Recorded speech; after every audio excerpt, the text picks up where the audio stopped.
اللهم صل وسلم وبارك على سيدنا محمد وعلى آله وأصحابه أجمعين. ازيكم عاملين ايه؟ يا رب تكونوا بخير. تعالوا نعمل بتنجان مخلل كده بطريقة سهلة ومن غير يعني ما نفتحه نصين، لا احنا نقطعه شرايح كده وهنعمله بمنتهى الجمال. هجيب كده البتنجان الأبيض وهبدأ ان انا بصوا اقطعه شرايح بالطريقة دي كده.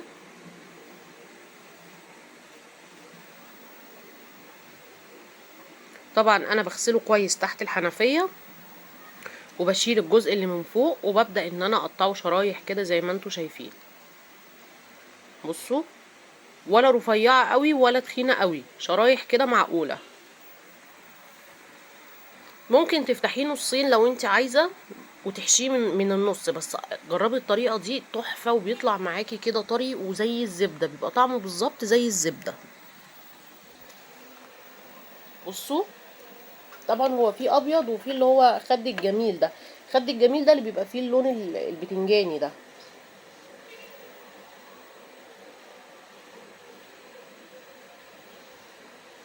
عايزة اقول لكم بيبقى طري وطعمه تحفة. بصوا انا قطعت الكمية بتاعتي. تعالوا بقى كمان نقطع الفلفل بتاع التتبيلة بتاعته. هجيب كده فلفل رومي على فلفل حار،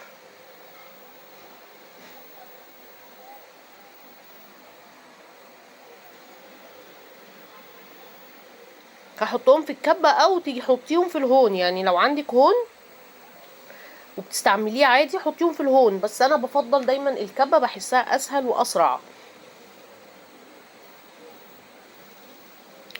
كده.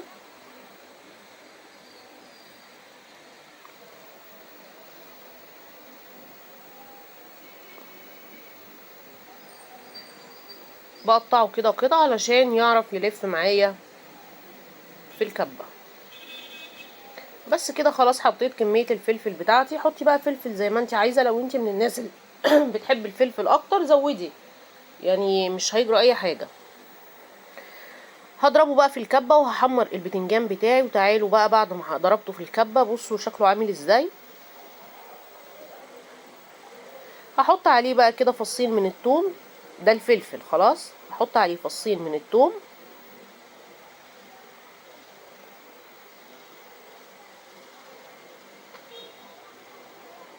طبعا البتنجان اتحمر اهو، وهحط شوية من الملح وخل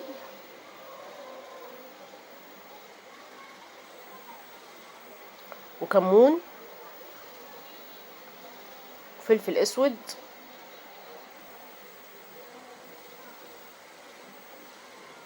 وسنة شطة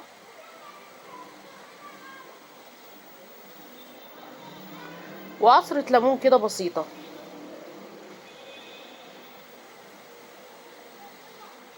بصوا البتنجان بعد ما اتحمر طبعا مش بتسيبيه يتفحم، يعني هو يا دوبك بس كده ياخد لون تطلعيه على طول، هو بيطرى مع نفسه.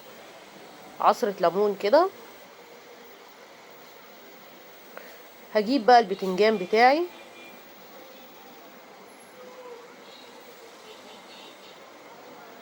طبعا انا طلعت الحبة الباقيين. بصوا البتنجان بعد ما اتحمر طبعا بقى هقلب الخلطة اللي احنا عملناها دي كويس. بصوا شكله عامل ازاي، حتى تحسوا ان القلب بتاعه طري كده زي الزبدة بالظبط. هحط ليمون تاني لان انا الخل كان يعني كام نقطة كده، فعشان كده حطيت ليمون كتير. لو عندك خل ما تحطيش ليمون كتير، هي عصرة ليمون بس. هقلب بقى الخليط ده كله مع بعضه، وهنزل بالبتنجان بتاعي وهقلبه. وهحط على الوش زي ما قلتلك لو عندك خل حطي رشة خل، ما عندكيش حطي رشة حطي عصرة ليمون. وبألف هنا وبألف شفا. هحطه في علبة بلاستيك وهحطه في التلاجة، اقدمه جنب كل الاكلات، فطار غدا عشاء، بيبقى في منتهى الجمال ويبقى جاهز عندك. وممكن زي ما هو كده تحطيه في علبة وتحطيه في الفريزر وتطلعي منه على حسب الاستعمال.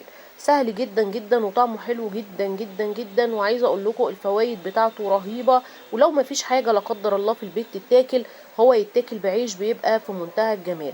اتمنى يكون الفيديو عجبكم ويكون نال رضاكم. اشوفكم على خير.